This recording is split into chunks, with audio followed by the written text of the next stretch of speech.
तर मित्रांनो pdkv.ac.in या वेबसाईटवर आल्यानंतर पंजाबराव देशमुख कृषी विद्यापीठ अकोला हे पेज ओपन होतं. तर खाली या ठिकाणी तुम्ही बघू शकतात की form filling the application form online class C आणि क्लास डी दिलेलं आहे. खाली बघा लास्ट डेट जी आहे ती एक्सटेंडेड झालेली आहे 25/4/2025 पर्यंत. तर त्याच्यावरती तुम्हाला क्लिक करायचं आहे वरच्या लिंकवरती. नमस्कार मंडळी, मी अविनाश चौरे मराठी कट्टावरती पुन्हा एकदा तुमचं स्वागत करतो. या ठिकाणी बघा डॉक्टर पंजाबराव देशमुख कृषी विद्यापीठ कृषी नगर अकोला महाराष्ट्र याच्यामध्ये 529 पदांच्या जागा सुटलेल्या आहेत. या जागा ज्या आहेत त्या गट ड आणि गट क या संवर्गातल्या आहेत. यामध्ये बघा 529 ही खूप मोठी या ठिकाणी जाहिरात सुटलेली आहे आणि याची शेवटची डेट जी होती ती 10 एप्रिल होती, परंतु आता ती वाढून या ठिकाणी 25 एप्रिल पर्यंत झालेली आहे. तर ज्या विद्यार्थ्यांनी अजून फॉर्म नसेल भरला किंवा ॲडव्हर्टाइज माहीत नसेल त्यांनी या ठिकाणी लक्ष द्या. शेवटपर्यंत व्हिडिओ बघत राहा. या ठिकाणी आपण पूर्ण बघणार आहोत. कुठं तुम्हाला अप्लाय करायचं आहे, याची ऑफिशियल वेबसाईट काय असणार आहे हे सगळं मी सांगणार आहे शेवटपर्यंत. चला तर स्टार्ट करूया आजचा व्हिडिओ. यामध्ये बघा जाहिरात निघलेली आहे. 529 पद आहेत गट ड आणि गट क संवर्गासाठी. या ठिकाणी बघा 25 फेब्रुवारीला ही जाहिरात निघली. डॉक्टर पंजाबराव देशमुख कृषी विद्यापीठ कृषीनगर अकोला या ठिकाणी जाहिरात क्रमांक दिलेला आहे, तुम्ही चेक करून घ्या. यामध्ये बघा महाराष्ट्र शासन राज्याच्या कृषी विद्यापीठातील गट ड संवर्गातील एकूण रिक्त पदांपैकी 50% रिक्त पदे कृषी विद्यापीठाचे बाधित प्रकल्पग्रस्तांमधून भरण्याकरता विशिष्ट या ठिकाणी परवानगी देण्यात आलेली आहे. ठीक आहे, कृषी विद्यापीठातून या जागा सुटलेल्या आहेत. तर जे याच्यासाठी पात्र असतील त्यांनी नक्की फॉर्म भरायचा आहे. या ठिकाणी बघा www.pdkv.ac.in या संकेतस्थळावरती तुम्हाला सर्व माहिती भेटून जाणार आहे. शेवटी मी दाखवणार आहे तुम्हाला फॉर्म कुठं भरायचा आहे, लिंक कशी जनरेट होणार आहे ती सुद्धा मी या ठिकाणी सांगणार आहे. या ठिकाणी बघा दिनांक 10 एप्रिल 2025 हा शेवटची डेट होती, परंतु अपडेट झालेली आहे. ते अपडेटेड जी तारीख आहे ती तुम्हाला मी दाखवणार आहे. या ठिकाणी बघा आपण आधी जागा बघून घेऊया. पहिलं जे पदाचं नाव आहे प्रयोगशाळा परिचर म्हणून आहे. ठीक आहे, या ठिकाणी वेतन श्रेणी दिली आहे ती तुम्ही चेक करून घ्या. या ठिकाणी बघा एकूण जी पदं आहेत 39 आहेत. या ठिकाणी बघा त्यांनी कास्ट वाईज किंवा समांतर आरक्षण वाईज या ठिकाणी डिवाइड केलेलं आहे. अनुसूचित जाती असतील, जमाती असतील, A, B, C, D, विमुक्त जाती, भटक्या, इतर मागासवर्गीय, ठीक आहे, किंवा खुला प्रवर्ग असेल, EBC असेल, SCBC किंवा OBC मध्ये असेल. ठीक आहे, तर ह्या सर्व जागा दिलेल्या आहेत.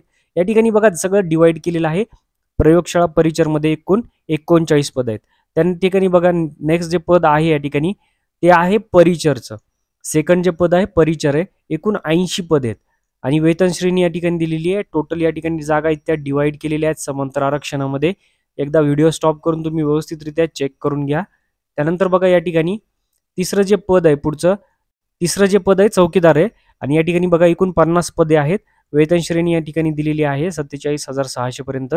50 पदांना या ठिकाणी विविध प्रवर्गामध्ये या ठिकाणी डिवाइड केलेलं आहे. तुम्ही तुमच्या जागा बघून घेऊ शकतात.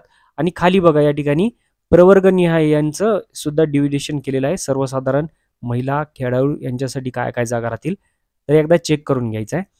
त्यानंतर बघा चौथं जे पदाचं नाव आहे ग्रंथालय परिचर आहे. एकूण 5 पदे आहेत. ते 5 पदे या ठिकाणी बघा अनुसूचित जातीला 1 आहे. सर्वसाधारण मध्येच सर्व या ठिकाणी बघा अनुसूचित जाती, विमुक्त जाती अ मध्ये.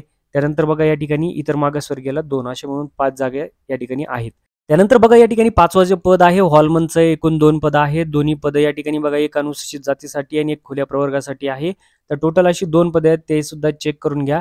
त्यानंतर या ठिकाणी बघा माळी पद नंबर 6 जे आहे माळी, या ठिकाणी 8 पदे आहेत टोटल. या ठिकाणी ते सुद्धा या ठिकाणी डिवाइड केलेले आहेत. तर खुल्या प्रवर्गातूनच सर्वसाधारणमध्ये सगळे पदे येतात जास्त. तर एकदा चेक करून घ्या तुम्ही. त्यानंतर बघा या ठिकाणी मत्स्य सहाय्यक म्हणून आहे पदाचं नाव. एकच पद आहे या ठिकाणी, ते सुद्धा खुल्या प्रवर्गामध्ये आहे, चेक करून घ्या. त्यानंतर बघा या ठिकाणी मजूर 8व्या पदाचं जे नाव आहे मजूर आहे. त्या मजूर पदासाठी सगळ्यात जास्त म्हणजे 344 जागा आहेत. 529 पैकी 344 जागा या मजूरसाठी. तर व्यवस्थित आपण हे बघून घेऊया. अनुसूचित जातीला 44 आहे, अनुसूचित जमातीसाठी 26, विज अ मध्ये 11 आहेत, ब मध्ये 6, क मध्ये 13, ड मध्ये 8 आहेत, विमुक्त जातीसाठी 7 आहेत, इतर मागासवर्गीय मध्ये 69 आहेत, SCBC असेल 35 आहे, या ठिकाणी 35 अजून आहेत आणि खुल्या प्रवर्गासाठी 90 आहेत. तर टोटल या ठिकाणी बघा सर्वसाधारण मध्ये सुद्धा 141 जागा डिवाइड झालेल्या आहेत. महिलांसाठी 102 आहेत. खेळाडूंसाठी या ठिकाणी बघा 14 जागा आहेत. माजी सैनिक असतील तर 49 जागा आहेत. पदवीधर अंशकालीन कर्मचारी असतील तर 32 जागा आहेत. भूकंपग्रस्त असेल कोणी तर 6 जागा आहेत. ठीक आहे, त्यानंतर बघा एकूण 14 पदे ही फक्त दिव्यांगांसाठी ठेवलेली आहेत आणि 3 पदं अनाथ यांच्यासाठी ठेवलेली आहेत. आता त्यानंतर आपण एक शैक्षणिक अर्हता आणि परीक्षा पद्धती बघून घ्यात कशा पद्धतीने राहणार आहे. प्रयोगशाळा परिचर माध्यमिक शालांत परीक्षा उत्तीर्ण तुम्हाला 10वी पास पाहिजे. लक्षात घ्या, मॅक्सिमम यांनी 10वी पास दिलेलं आहे. तर मराठी 50, इंग्रजी 50, सामान्य ज्ञान 50, बौद्धिक चाचणी 50 असं घेऊन 200 गुणांची परीक्षा, 100 क्वेश्चन राहणार आहेत. परिचरला सुद्धा 10वी पास पाहिजे.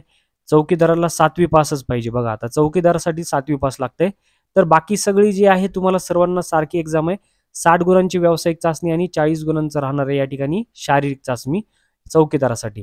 ग्रंथालय परिचरसाठी बघा, माध्यमिक शालांत परीक्षा 10वी उत्तीर्ण, शासन मान्यता प्राप्तकडून ग्रंथालय शास्त्र प्रमाणपत्र पाहिजे, 3 महिने मुदत अभ्यासक्रमाचा. आणि या ठिकाणी सुद्धा परीक्षा जी आहे ती सारखीच आहे. माळी पदासाठी बघा, कृषी विद्यापीठ मान्यताप्राप्त संस्थेचा 1 वर्षाचा कालावधीचा माळी प्रशिक्षणाचा अभ्यासक्रम पाहिजे. 60 गुणांची व्यावसायिक चाचणी आणि 40 गुणांचं क्षमता, शारीरिक क्षमता या ठिकाणी बघितली जाणार आहे. मजूर बघा, 4थी उत्तीर्ण आहे. आता ह्यासाठी बघा, हे पद तर सगळ्यांकडेच राहत असेल तर 4थी उत्तीर्ण पाहिजे. संबंधित क्षेत्रातील अनुभव असल्याचा प्राधान्य देण्यात येईल. तर सेम आहे, 60 गुण आणि 40 गुणात डिवाइड केलेले आहे. व्हॉलमनचं या ठिकाणी बघा, माध्यमिक शालांत परीक्षा उत्तीर्ण किंवा समकक्ष पाहिजे. त्यांचं सुद्धा या ठिकाणी टॉपिक सेम दिलेले, 200 गुणांची परीक्षा, 100 क्वेश्चन आहे.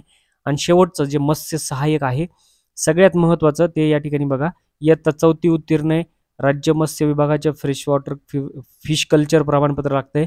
60 आणि 40च्या पॅटर्नमध्ये दिलेलं आहे. ठीक आहे, तर अशा पद्धतीने सगळ्यात जास्त तर मजूरच्या जागा आहेत तर त्या 4थी पासच आहेत. लक्षात घ्या, जे कोणी 4थी पास असतील ते यासाठी अप्लाय करू शकतात. त्यानंतर बघा, या ठिकाणी वयोमर्यादा दिलेली आहे. चेक करून घ्या तुम्ही, तुमची किमान वय 18 राहिलं पाहिजे, जास्तीत जास्त 55 आहे. अराखीव प्रवर्गामध्ये 38 + 3 वर्षाचा अधिक सेवा, राखीव प्रवर्गात 43 + 3 वर्ष अधिक सेवा आणि दिव्यांगांसाठी 45. तसंच पदवीधारका अंशकालीन उमेदवार असेल तर 55 वर्षापर्यंत राहणार आहे. या ठिकाणी बघा, परीक्षेचं स्वरूप त्यांनी दिलेलं आहे. टोटल परीक्षा भरती शुल्क किती, अराखीव खुला प्रवर्ग असेल तर 500 रुपये, मागासवर्ग, आर्थिक दुर्बल घटक किंवा अनाथ असतील तर 250 रुपये या ठिकाणी फीस राहणार आहे. बाकी सगळे नियम त्यांनी दिलेले आहेत. या ठिकाणी महिलांसाठी असतील किंवा बाकी पुरुषांसाठी असतील ते एकदा तुम्हाला चेक करून घ्यायचे आहेत सर्व. या ठिकाणी बघा, तुम्हाला ह्या वेबसाईटवरती यायचं आहे, पंजाबराव देशमुख कृषी विद्यापीठ अकोला. या ठिकाणी pdkv.ac.in ही वेबसाईट तुम्हाला मी लिंकमध्ये देऊन टाकेल. याच्यामध्ये यायचं आहे. आल्याच्या नंतर तुम्हाला काय करायचं आहे, रिसेंट पोस्टवरती म्हणजे या ठिकाणी link for filling the application form online class 6 and D post. ठीक आहे, तर याच्यावरती तुम्हाला क्लिक करायचं आहे. क्लिक केल्याच्या नंतर बघा, या ठिकाणी क्लिक केल्यानंतर या ठिकाणी बघा अशा पद्धतीचा पेज ओपन होईल, डॉक्टर पंजाबराव देशमुख कृषी विद्यापीठ अकोला. तर याच्यामध्ये तुम्हाला जे आहे साइन इन करायचं आहे, फॉर्म भरायचा आहे ऑनलाईनमध्ये. सकाळी 10 वाजल्यापासून संध्याकाळी 5:30 पर्यंत तुम्हाला काही प्रॉब्लेम आली तर या ठिकाणी सपोर्ट अवेलेबल आहे. फॉर्म तुम्ही कधीही भरू शकतात. ॲडमिट कार्ड असेल, ॲप्लिकेशन फॉर्म असेल तर हीच वेबसाईट आहे. लॉग इन ID पासवर्डसाठी तुम्हाला रजिस्टर नावावरती क्लिक करायचं आहे आणि तुमचं संपूर्ण व्यवस्थित डिटेल भरून रजिस्ट्रेशन करायचं आहे आणि फॉर्म भरून घ्यायचा आहे. या ठिकाणी 250 आणि 500 रुपये अशी फीस राहणार आहे. तर दोन्हीची लिंक मी तुम्हाला डिस्क्रिप्शनमध्ये देऊन टाकील. तर मित्रांनो, चॅनलवरती तुम्ही नवीन असाल तर चॅनलला या ठिकाणी सबस्क्राईब करून घ्या, लाईक करा, शेअर करा, कारण याच्या संबंधितचे महत्त्वाचे अपडेट मी तुमच्यासाठी घेऊन येत राहणार आहे. भेटूया पुढच्या व्हिडिओत. तोपर्यंत जय हिंद, जय महाराष्ट्र.